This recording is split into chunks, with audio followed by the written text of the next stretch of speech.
Ya, salam saudara-saudara. Syukur kepada Tuhan. Saya akan spill tentang kekaguman saya kepada Mustafa Kemal Atatürk. Dia adalah tokoh yang luar biasa. Dia adalah pembaharu dunia modern dan seorang yang sangat dedikatif. Kepemimpinan di dalam militer selalu menang. Itu yang mengagumkan saya. Tapi memang jalan hidup saya berbeda.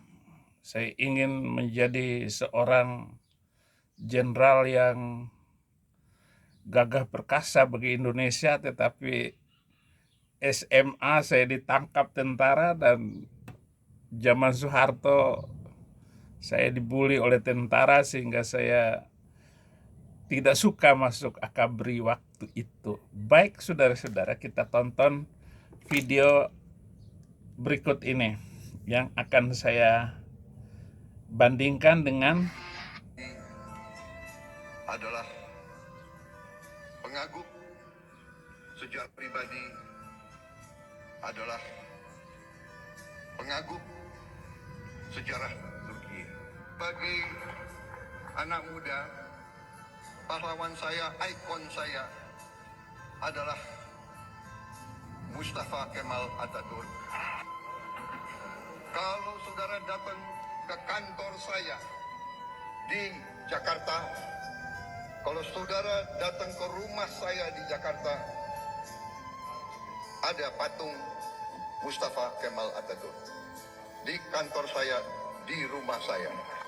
Bagi kami, Mustafa Kemal Atatürk adalah sebuah ikon, sebuah contoh keberanian, contoh kepemimpinan, contoh patriotisme, contoh semangat tidak mengenal menyerah. Siapakah itu orang yang sakratul maut 6 bulan tak mati-mati? Namanya Mustafa Kemal Atatürk. siapakah yang dimakan racun 2 tahun baru ngek? Mr. M. Kalau ngomong kayak begitu nih somat, kalau melatih dan berceramah seperti itu, saya akan ngomong seperti itu. Itu tokoh yang saya kagumi. Dan siapakah orang yang 9 tahun tidak ngek-ngek? Yaitu Ahmad Didat, karena dia menghina kekristenan. Dia menghina kekristenan. Itu kamu harus tahu. Siapa dia? Kuburnya di Ankara, Turki. Mustafa Kemal Atatürk, sakratunya 6 bulan tak mati-mati. Ketika ditanam di dalam tanah, melompat jenazahnya naik ke atas tanah. Ditanam ke dalam tanah, tak diterima tanah. Akhirnya Dongeng, masa ada orang yang mayatnya melompat ke atas tanah karena bumi tidak menerima dia? Jangan dongeng dan membodohi manusia zaman baru ini, somat. Teknologi, HP, YouTube, TikTok akan mempermalukan setiap omongan kamu. Orang sejarah Kemal Atatürk itu adalah sejarah Mustafa, perwira militer negarawan yang memimpin revolusi negara itu untuk meninggalkan sebuah keyakinan yang merusak.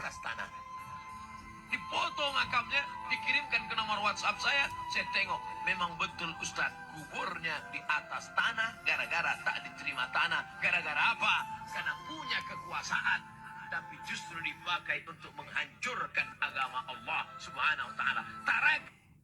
Ya, memang harus dikandaskan dari segala zaman ini karena sebuah agama yang disebut agama Allah itu tidak relevan lagi dengan kemajuan teknologi, tidak pernah membuat manusia untuk maju dan berpikir membangun kehidupan umat manusia di masa yang akan datang.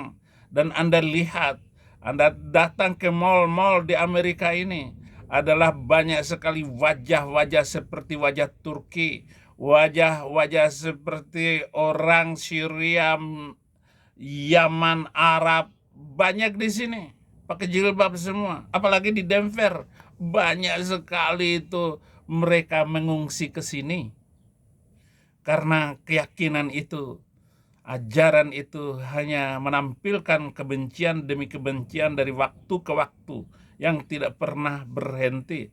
Tetapi Mustafa Kemal Atatürk merupakan presiden pertama Turki, ideologinya sekularis, nasionalis, berikut kebijakan serta teorinya dikenal sebagai Kemalisme. Mustafa Kemal Atatürk membuktikan dirinya sebagai seorang komandan yang sukses selama berdinas sebagai komandan divisi dalam pertempuran Gallipoli.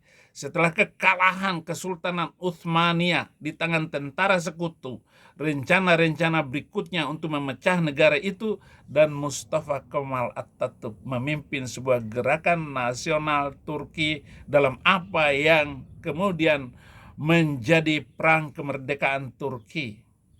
Dan Anda tahu kehancuran Turki Utsmani itu bukan karena Kemal Atatürk. Ini adalah khalifah-khalifah yang korup, khalifah-khalifah yang penuh ranjangnya lendir dengan perempuan-perempuan yang dia tiduri dari waktu ke waktu, anak kepada cucu kepada cicit sampai ada namanya sultan terakhir itu yang dikalahkan oleh Mustafa Kemal Atatürk. Mereka terlibat dengan urusan itu saja, main perempuan. Itulah khalifah-khalifah itu. Selirnya nggak cukup dengan 4 istri. Permaisurinya memang memimpin, tetapi dia harus memimpin bagaimana melayani suami di atas ranjang, kemudian diganti lagi. Itu tidak bisa Anda bohongi itu. Ini yang dilakukan oleh khalifah-khalifah, dan kejatuhan akhir dari setiap dilawan oleh zaman, oleh kelakuan, dan orang-orang yang tidak pandai memimpin. Jatuhnya Umayyah juga karena korupsi, bergelimang harta dan kekayaan. Kemudian jatuhnya Abbasiyah sama karena perempuan, tahta dan harta. Terakhir 3 Maret 1924, Turki Utsmani hancur berantakan setelah hampir 500 tahun berkuasa. Dan bagaimana kelakuan Turki Utsmani itu bisa kita lihat rencana busuk yang dilakukannya. Kampanye militernya menghasilkan kemerdekaan negara Turki berbentuk Republik Turki. Sebagai presiden pertama, Mustafa Kemal Atatürk memperkenalkan pembaharuan luas dalam usahanya menciptakan sebuah negara modern, demokratik, dan menurut hukum internasional adalah nama keluarga. Majelis Turki memberikan, ini Majelis Ulama Turki ini, MUIT, Majelis Ulama Turki, MUT, bukan MUI, memberikan Mustafa nama belakang Atatürk yang berarti Bapak Turki. Soeharto adalah Bapak Pembangunan.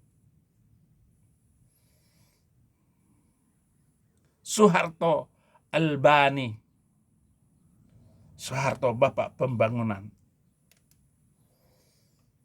Saya tanya Pak Prabowo, apakah nggak ada patung Bapak Presiden Soeharto yang membuat ketenangan bangsa dan agama itu disingkirkan dari pengaruh politik.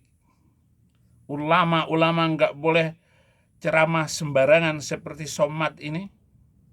Tidak ada lagi seperti Habib-Habib itu. Apakah ada seperti itu?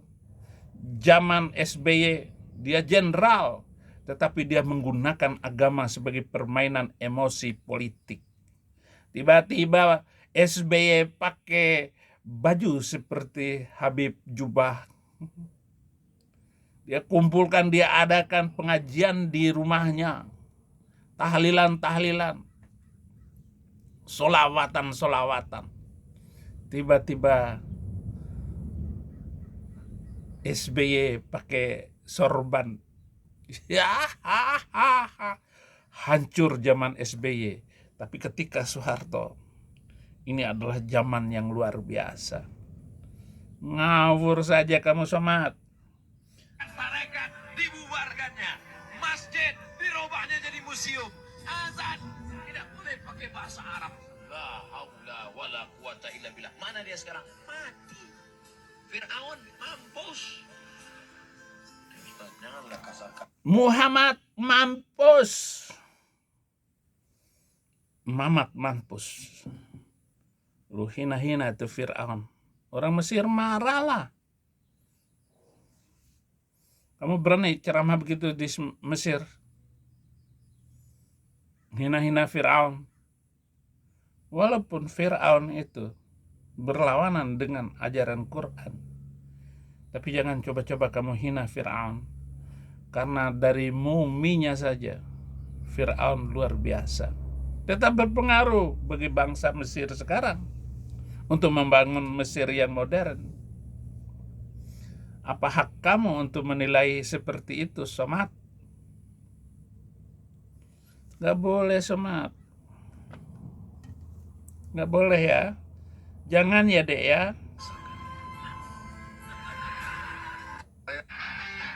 Saya sendiri secara pribadi Prabowo mengagumi Mustafa Kemal Atatürk. Tetapi saya sekarang tidak mengagumi Muhammad. Kenapa? Karena Muhammad adalah inspirasi bagi yang sama namanya pilot 9/11 11 September dihancurkan itu gedung.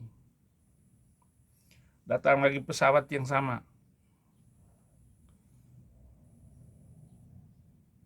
Pilotnya Arab juga. Hancur dan 3.000 orang hilang nyawanya di sana. Inspirasinya siapa? Inspirasi untuk menghancurkan gedung Kembar, inspirasi untuk merusak gereja, inspirasi untuk meledakkan kedutaan negara, inspirasi untuk merusak apa saja yang dia benci. Dan Poso, kasus Ambon, Tolikara, itu siapa itu? Inspirasi dari mana? Ya, benar. Dari Mr. M. Mr. M ini sangat-sangat memberikan pemikiran bagaimana untuk menghancurkan bangsa-bangsa dan pembangunan yang sudah dibuat oleh kecerdasan otak manusia, tetapi dihancurkan oleh hati manusia yang sempit oleh karena agama. Mari sadar saudara-saudara, berpikir. Terima kasih video ini menginspirasi saya untuk memberikan pencerahan-pencerahan. Saya tidak ingin memperpanjangnya, tapi silakan like dan subscribe. Dan jangan lupa untuk membantu setiap pelayanan di Indonesia bagi penginjilan. Lihat di deskripsi semua video saya. di YouTube. Tuhan Yesus memberkati.